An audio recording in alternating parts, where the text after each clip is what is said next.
So how is Bali in 2026? Guys, I've been coming to this island since pretty much 2017, every single year.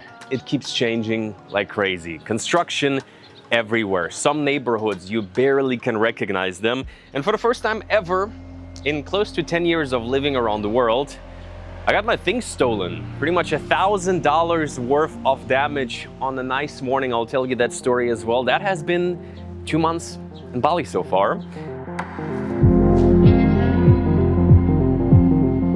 A lot of people come here for vacation, but a lot of people also consider to spend more time here, maybe even spend a part of the year here. So I want to share with you kind of my honest thoughts about the different neighborhoods and my experience of the past 2 months. Right now we are in Uluwatu, some of the nicest nature, beaches, cliff sides.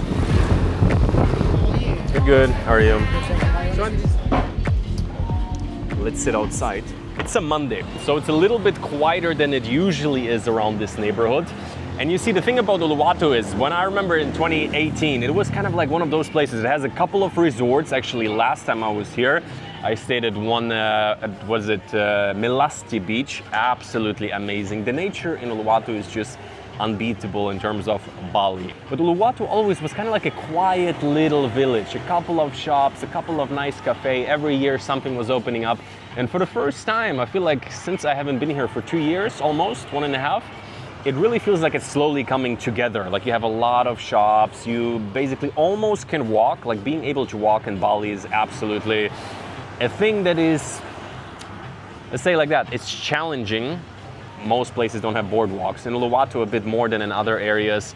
And the best thing about here is it's, yep, thank you very much. So I think we're gonna be running through this video because my goal is really to show you a couple of different neighborhoods, how they feel right now, how they develop. And surprisingly, I've never wanted to really live or stay in Uluwatu because I felt like it was a bit too small, a bit too cozy almost in a way. And for the first time, it feels like maybe the most livable area.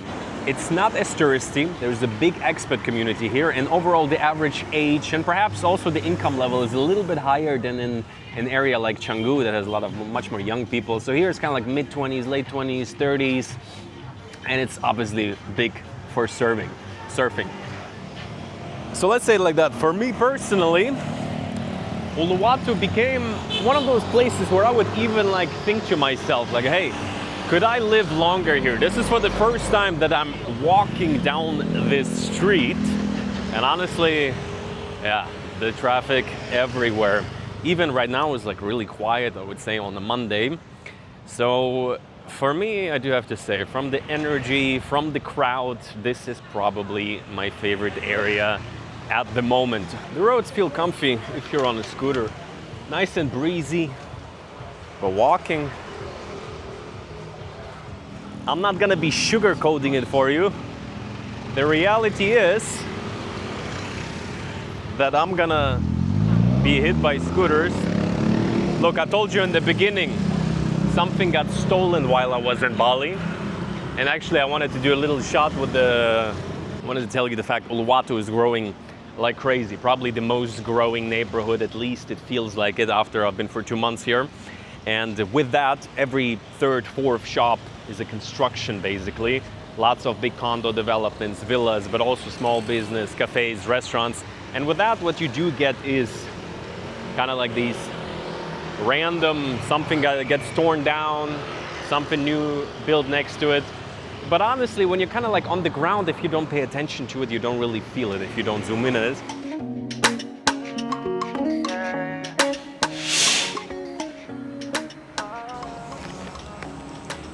And so, I would say, let me give you a quick idea of where we're staying right now. Coming. Okay, and we're back in the casa. We're actually packing up. It has been a good week. This condo, I guess you could say, or whatever, like big studio, it's around $80 a night. Considering what you usually can get in Bali, that is just a reality. It's not that cheap anymore, but it was a nice spot. It's a little bit loud sometimes. We're a bit close to the road. Around 1.2 million rupiah per day. I think if I pay them directly, otherwise they ask for even more, but it's a vibe. You have a nice pool, you have such a nice view, big TV, sofa, a little bit of this aesthetic furniture with the table and a fully equipped kitchen. This was the vibe here. And maybe as funny as it sounds, for me it was like a super high priority to have my own kitchen, just to start off the mornings, have a little bit of my own eggs, cut up some fruits. I don't know, especially by the beach. I love it. Amazing ingredients. Lunchtime, to be honest.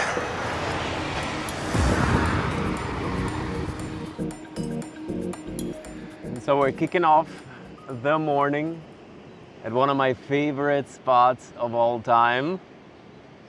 Also changed quite a lot. It's probably for the better. This is the cliffside. I think it's called Karang Boma, and this spot is definitely a bit tricky. You got to be very careful here. Unfortunately, some things in the past have happened, but that is why I still absolutely love Uluwatu. It's very quiet down here. That's what I like. Yeah, don't stand too close to the cliffside. Never do that. No foot. Want to lick the foot a bit? Go ahead. Little bite. Yeah.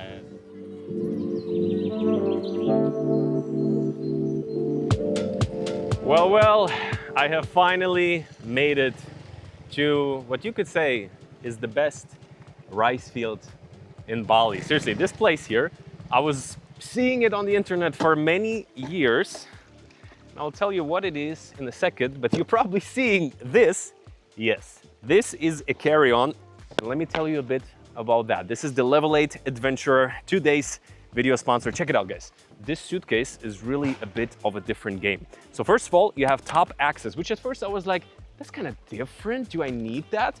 And now I notice that I sometimes even take it instead of a big backpack if I have a lot of stuff, because you have top access. You open it up. Right now, just kind of like a camera. I have the drone in here. It's a bit of a shooting day. Some farmers passing by. And I absolutely love that. You have two little pockets on the sides. Here I have like my money. Here, drone remote. First of all, you have the white grip, which is cool because on the inside it doesn't take as much space away. But on the other hand, that's not all. If you really go a bit like, hey, I regret that I have just the carry-on, I need more space, you zip this middle part open, and what you get is another 5 solid liters of space. So I usually fill it up, and sometimes I check this one in. The quality is really amazing. The wheels roll super smoothly, even on a surface like that. And you can be sure that this suitcase is gonna last, because they have a lifetime warranty on them. If something happens, you reach out, they're gonna help you out. And as of right now, with my code, Danny15, you can get 12% off on any of their cases. Obviously, if you have checked luggage, I also have one of their checked pieces. If you're somewhere, you know, you're sitting in Europe, you're sitting in the US, or you're on the rice field in Bali, they have worldwide shipping and free shipping to US, Canada, and UK. It will be the first link in the description. And yeah, so, you know, it's one of those products where it's easy to talk about. I have it with me all the time, even when I'm just on a scooter.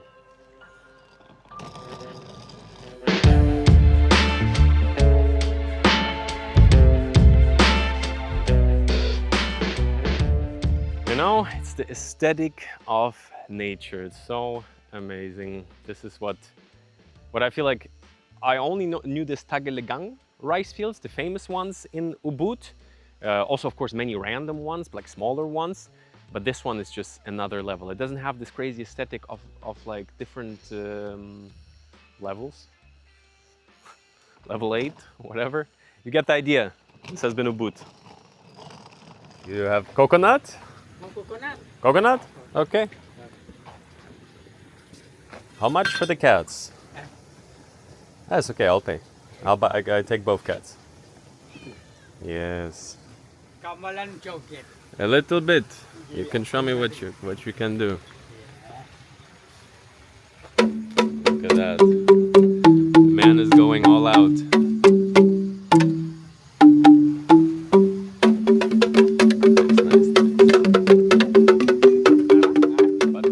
Ketut Nara. Pak Ketut Nara. Nara. Pak- Bali asli.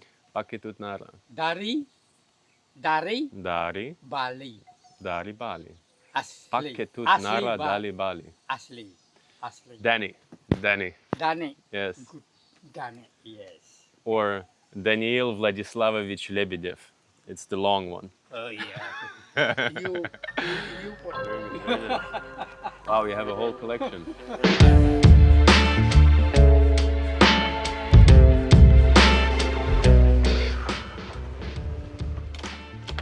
So here we are, the wild west of Bali. We are in Canggu. You see, guys, this neighborhood, the best way to describe it, it's kind of like, this used to be mostly a small surfer village. We're speaking rice field, we're speaking good waves. Here it was the beginning of major construction.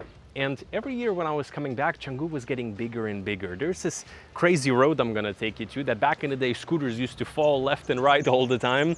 And now it looks like a freaking Times Square of Bali. It's crazy. And with that, there's a lot of positive and negative. So let me take you on a little drive through this neighborhood, maybe gonna get some breakfast. And in many ways, I have a bit of a, I don't know, maybe you could say hate-love with this neighborhood. A lot of people that spend time in Bali, after a while, they get tired of it and they move to the quieter areas. But especially people visiting for the first time, it's kind of like the hot spot. It has the best cafes, the best gym, best kind of different shops, clothing, anything. But at the same time, it's not necessarily fully kind of like tourist catered. It's a little mix.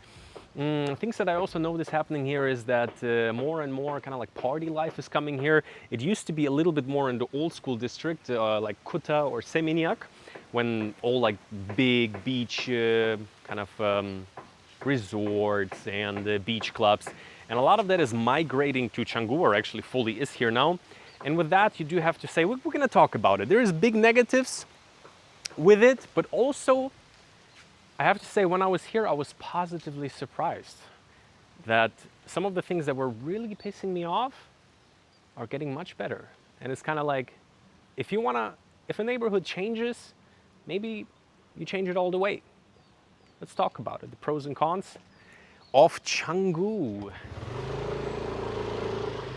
And so this might even sound a little bit silly, but one of the best things that happened to this neighborhood is that they finally properly paved most of the roads. You see, back in the day, there was pretty much no way to walk on this side of the road. Like, you have these small pathways now, the roads have been widened, because the reality is this neighborhood was never made for the amount of people that pass through. But and look, right now it's still a little bit early. We're in a bit of a side street, so it's not as crazy, but the traffic in this neighborhood still to this day is probably one of the biggest problems. But at the same time, still, you know, you have a couple of these roads with just rice fields, and I have to say the new businesses that are popping up are looking pretty good. There's a lot of private investment, so people like really want to do special places, and the competition is high.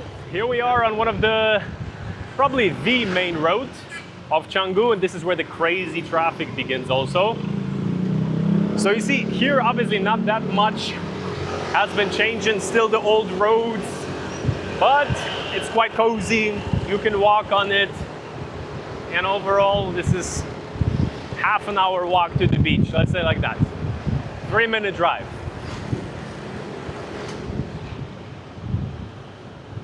Guys, when I saw this for the first time, I couldn't freaking believe it. We are pretty much in the town center of Canggu. Last time this was the spot when I was complaining about how many freaking constructions are everywhere, how it's loud, how it's dirty. And this is what they put in place of it now. There's a freaking Starbucks in the corner. Don't know how I feel about that. It does look kind of clean, kind of nice. I hope McDonald's is not next, because this is kind of where I would draw the conclusion of Canggu was a neighborhood that was just booming. And I think at some point, even the local government didn't quite expect it to be that way. And what happened at this point is, even on the main square, they put up one of their epic statues, like proper island of gods, Bali. They have these statues in most of the main districts, but Canggu back in the day had nothing, no government building, no immigration center, no nothing. And literally while I was here a couple of days ago, there was a road closure because they have been putting up this epic statue. And, well, they have a Starbucks here now. Nice brand new Starbucks. I guess why not, but personally, I hope no McDonald's, but we'll see. So this used to be the most undeveloped road in all of Canggu. The infamous shortcut. Let me tell you the tale. Let the old men speak. So these kind of places is also something sort of new in a way. Didn't used to have as many of them. Ketut? Good to meet you, Danny. Bali. Ketut. Yeah. Are you my spirit? Do you know the movie Eat, Pray, Love? I don't know. Julia Roberts. I don't know. No? It's okay. There was a guy named Ketut. Ketut. Yes, but common name in Bali, right? Right, at least. Was Canggu very different after every year? Yeah. So many wheels. So much. Yeah. Remember shortcut back in the day? That was good. 2018, 2019. Yeah. People fall in rice field. Yeah. Yeah. Lamp. Oh, Here we go. that's me. Bye, bro. So in case you've never been to Canggu or Bali in the last couple of years, if you have been, you know, the super busy roads in the evening, it kind of looks a little bit like Times Square, Shibuya crossing, like it lights up a lot. You see, back in the day, this used to be the road where pretty much every other hour somebody falls into the rice field. It was very narrow, it had tons of potholes. There was a time when they closed it for big cars, I remember that very well. And then all of a sudden, out of nowhere, they decided to completely develop it. They put up tons of different signs. This one is amazing. Size does matter when you're choosing a villa. Either way. So you see, this used to be the most hated road. When you know you have to drive through this intersection, you're like, oh, god damn it. I need 20, 30 minutes on anything extra I'm gonna be doing. And now it's just like full, oh, my phone. I was a bit scared. Because this road in many ways, I think that's a good solution. They made it like 3 times broader, put up tons of different shops up here. And I mean, why not? It's not necessarily the most pleasant spot I will be catching a coffee at. But if you're like driving through and you are craving pizza for tonight here at Dodo Pizza, you can get the fix. Let me maybe show you a bit more of Canggu. You know, it has 3, I would say, sides to it. The most developed one, which I'm not gonna drive to right now, it looks pretty similar. Then there is kind of like the part where a lot is happening. That's where the big condos are coming up. The road I mostly took you through right now. Hello. Yeah. The scale of development. This behind me is definitely one of the biggest condo buildings in all of Canggu that is about to be finalized. And actually it's developed by a friend of mine. Seeing it in real life is actually quite crazy. This is the Anta Residence Canggu. It's kind of like a service department managed by a hotel. And this whole street actually, just 2 years ago, there was barely anything here. A couple of years ago, there was nothing. There was not even a paved road. And now it's starting to come together. You're not allowed to build very high. I think maybe this is as high as it gets, I don't know. But from just a couple of floors up, because of that, you get to see the ocean. So actually, we're like prime in the middle of Canggu, a little bit in a side road. It is quite interesting.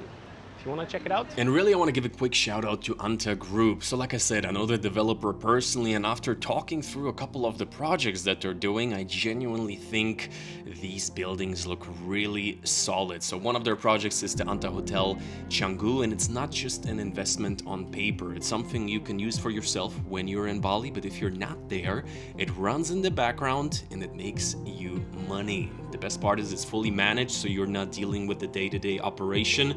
And they're actually developing another project in the Uluwatu area called Ramada Angkor Pandawa Hills, which I'm personally actually exploring right now. If you like the idea of having a piece of Bali for yourself, both as a place to visit and as a fully managed investment, if that sounds interesting, I'll drop their link in the description. You can get a fully free consultation with them, basically talk it through if it could make sense for you. But maybe more on that in future videos to come. Let's get back. And so here we are, Canggu Beach. To the right, to the left. You see guys, it's kind of like one of the best parts and also drawbacks of Canggu. The fact that you have a super long beach is very nice to go for a walk. Often in the mornings I come out here, get like a good 10,000 steps in, get a bit of a sunburn, to be honest with you. But the thing is, the sand, the water, it's not the best. It's like we have a big volcano in Bali. You've maybe seen it in the beginning already. And from that, the sand in this part of the island is kind of dark, kind of like brownish, I would say is the best way to call it. Then the water it's okay. You can swim. I did it a couple of times, but mostly it's kind of like people surfing, beginner level. Got a couple of nice waves. And the best part about this beach is the sunsets. I don't know what it is, the position of the island, but I feel like some of the best sunsets you get out in Canggu. So during the day, super nice and quiet, can go for a walk. In the evening, just by far the most amazing sunset. But you do have to say, when the waves and tide is coming, a lot of trash is also flooded to the beach. They clean it up. Actually, it looks better right now than it often does at other times, but I think it's really weather dependent. But yeah, Canggu Beach, wavy day.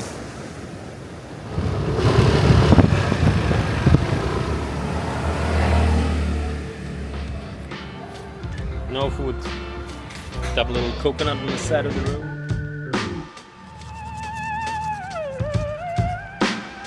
So good morning from my beautiful villa on the rice fields.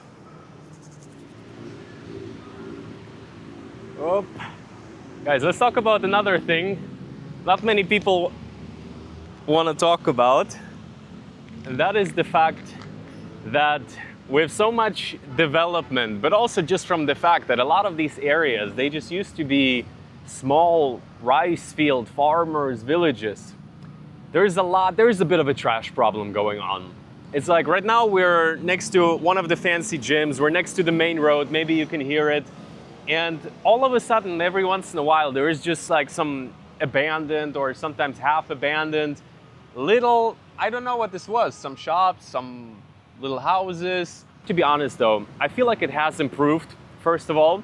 And second of all, I feel like a lot of people, especially coming from like more Western countries, Europe, whatever it may be, it's like, have you been to the central station of like a major European city? In some ways it looks worse, to be honest with you. This is like some technical infrastructure, just trash disposal basically. Personally, it's not such a huge issue. I don't really pay attention to that, and I do think that over time these things are gonna get solved, hopefully. I haven't seen it become much worse. I might be off. You can let me know if you have been visiting or maybe even living here, how you see it, because I don't have a personal insight. I just have the perception. I do feel like some people are a bit nitpicky about it. They're like, oh, like Bali or Canggu is so fancy. And then like, haha, look at this, there's like some trash. It's like, oh, okay. Like for me, I see like how rapidly, especially for example, this neighborhood is developing, and taking everything into account, I hope definitely that they're gonna find a sustainable solution for it, because it does look sometimes a little bit funny. There's like a $100 plus gym next to it that I actually work out in, and right next to it, can use this as a changing room. So it's just, for me, it's important to give you a transparent perspective of, yeah, the pros and cons. But until then, it's great for some funny clips, because this place is a wreck. Oh, a lizard came crawling out of that sofa when I was setting myself up here.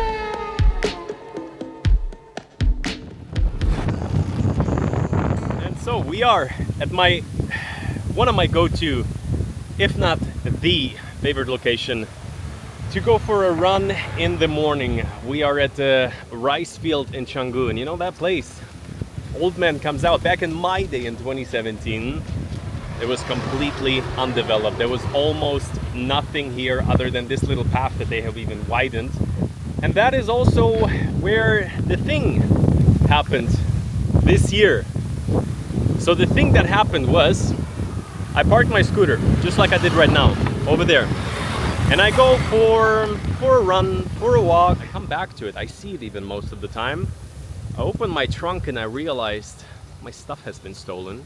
For the first time in 10 years of living around the world, It has been a drone because I wanted to fly some nice drone in the morning, and it has been a little bit over $100 of cash. I wanted to pay for the monthly rent of the scooter that day as well because I was leaving Canggu. And yeah, it always is a bit of a violation when something gets stolen. I've luckily have not made many of those experiences. Like, I don't know, maybe sometimes you go to a laundry mat, you come back and you're missing some underwear and you're like, what happened here? I don't know. Maybe they washed it, maybe they lost it, maybe they kept it as a souvenir, but that's about, I don't know, like sometimes maybe get scammed for $10, $20 somewhere, but all of that is nothing. For the first time, pretty much around $1,000 got snatched, windy day. And what can I say? From that perspective, with so much tourism and so much also short-term tourism and people not being cautious, it definitely attracts small level petty crime. And this is one of the very few times where I left something in the trunk, the highest value ever, and the one time you think you're fine, you're not. And what can you do? All you can do is take it as a lesson. And I'm not gonna let this one experience destroy this place for me, because I love coming back here. When I arrived, the grass was just starting to grow, and now it's soon harvesting season. So if we want to be a bit deep, I see it as a metaphor for this time in Bali, for me personally. So in theory, the idea was to go for sunset right now, but the weather in January is really unpredictable. So just to wrap it up a little bit about Canggu. The thing about Bali is it's a super popular destination for expats. And with that, like, some people spend here 3 months, 6 months. There was a time I was spending up to 6 months in Bali a couple of years ago. First of all, for the locals, it's always this question of there's so much development. Yes, money flows into the economy, but in some ways the neighborhood, especially down there, looks like nothing like how Bali used to look like. And for a lot of people that is sad, for a lot of locals, for those maybe involved in business directly, they probably like it, but it's always kind of like the question of, it is definitely a good thing that like many roads where it was just like endless construction, nothing was really there, now they're kind of filling up and having a more real kind of like city and town feel to it, with many actually really cool and innovative businesses. But at the same time, is always the question, where's the sweet spot? And I've been actually even talking to some locals at the places I stayed, and they're like kind of like, keep it as it is, it's good as it is, we don't want more. Honestly, if they just finish the ongoing constructions and kind of like tighten everything up, make the roads a bit wider, there is some negatives. And also like the stolen stuff, it has been a couple of weeks by now. To be honest, I'm almost forgot it, but it is a bit of a violation, you know? It's kind of like that is the biggest thing. But the way I reframe it right away is that for so long, nothing like that happened. And it was silly. You learn from it. Don't keep stuff in your scooter. A thing that I never would do. And then the one time you think you're safe, the one time you think like, hey, come on, let's not be so uptight. Nothing ever happened. Trust the people, trust the universe. And whatever, maybe it was meant to be. Some countries I go to, they don't like to have me a drone on me. And also it's not that good to carry that much cash. So whoever took the drone and the cash, enjoy. And now, let's go to Ubud.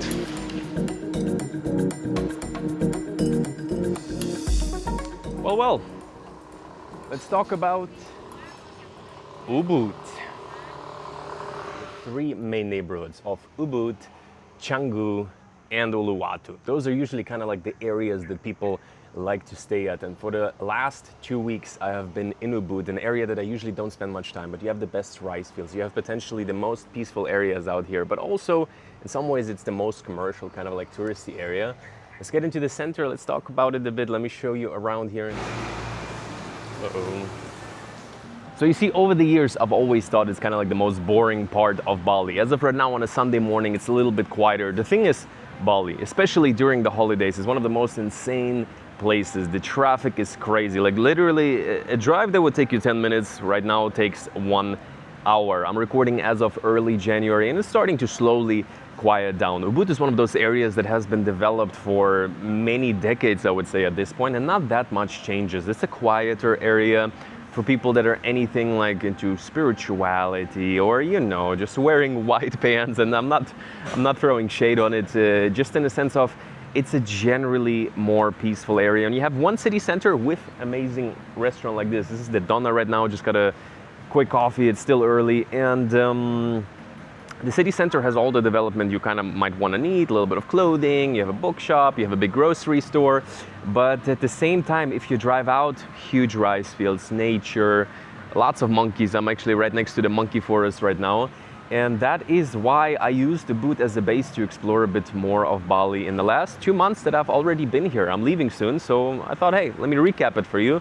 So if you're looking for anything quiet and peaceful, it is away from the beach. It is a different vibe, but Ubud, this time surprisingly, was kind of my favorite base inside of Bali, especially if it's for short term, if you want to be a bit more to yourself. And another amazing thing is this is the most affordable area. I'm not sure why, if it's because it's inland, if it's because there's more space, more competition, whatever it might be, but you get amazing value out here. Enjoy this place. Never been here before. Super nice. Thank you, sir. Cheeky Bali morning. You know, we are pretty much in the middle of the island, and every time I come to Bali, I'm like, this time I don't quite feel it. I want to have more of the beaches, but then get a bit tired of the traffic.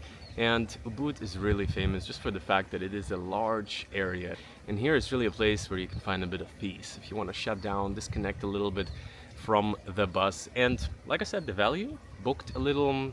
In Bali, you would always call it a villa. I would say it's just a little magic witch house or elf house where the dwarves all live in. And it's not big, but it actually has 3 beds, so theoretically could host up to 6 people, and it only costs like, I don't know, $60, $70. Has an amazing full kitchen. So stayed here for a good 3-4 days. And for me personally, I don't like to stay longer than a week here. I feel like it slows me down a bit too much. Also found a nice gym here in the area. Maybe we'll show you later. Ooh.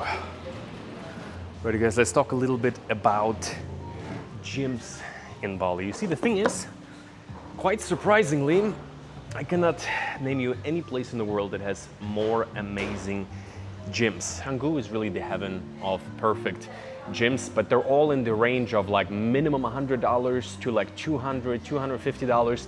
Personally, I've been going for a week to Elite Fit in Canggu, and that was super nice. The best thing about it is it wasn't that crowded. It was peaceful, it was quiet. It's not the biggest gym, but it has perfectly everything you might want to need. I'm in Ubud right now. Yes, this is also a gym. So this is their downstairs cafes. They have ice bath here, they have a sauna. I have to be honest with you, it's not like the hottest sauna, but it's still nice to have.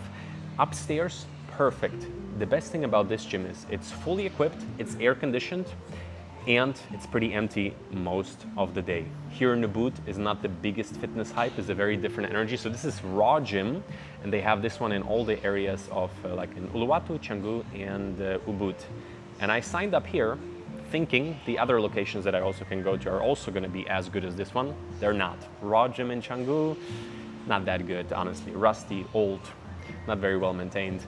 Uluwatu is okay, but here in Ubud, if you happen to spend more time here, this is one of the slightly more affordable ones. I think it's around maybe $80 or $100 a month, so still not cheap. But that is really the thing. One of the most biggest expenses relative to other countries that I had is trying out some of the nicer gyms, and it's truly worth it.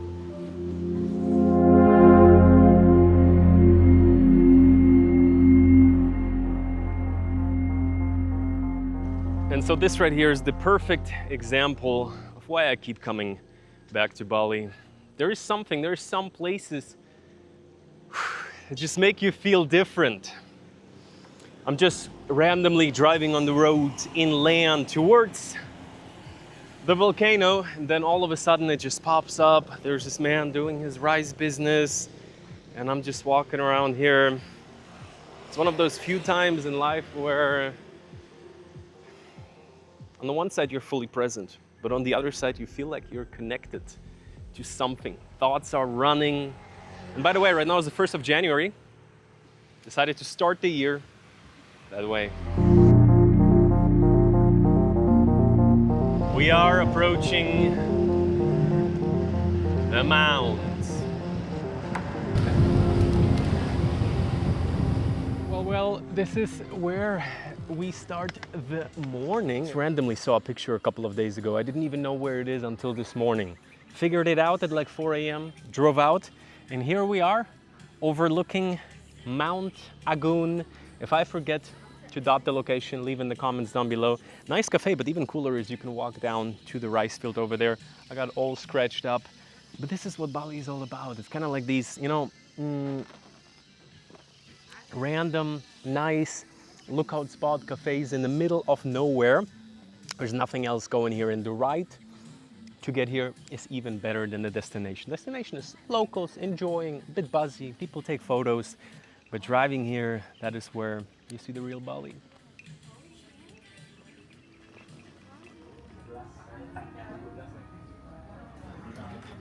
So it's really one of the many, really like remote cafes in Ubud. Super nice rice field view, great prices. Enjoy, please. Thank you. Thank you. And so I would say, let's wrap up a little bit the time in Bali. I showed you some of the main neighborhoods, even a little bit of a bonus in the north. Let me give you my honest thoughts. I do these little overview guides, different neighborhoods, how they develop.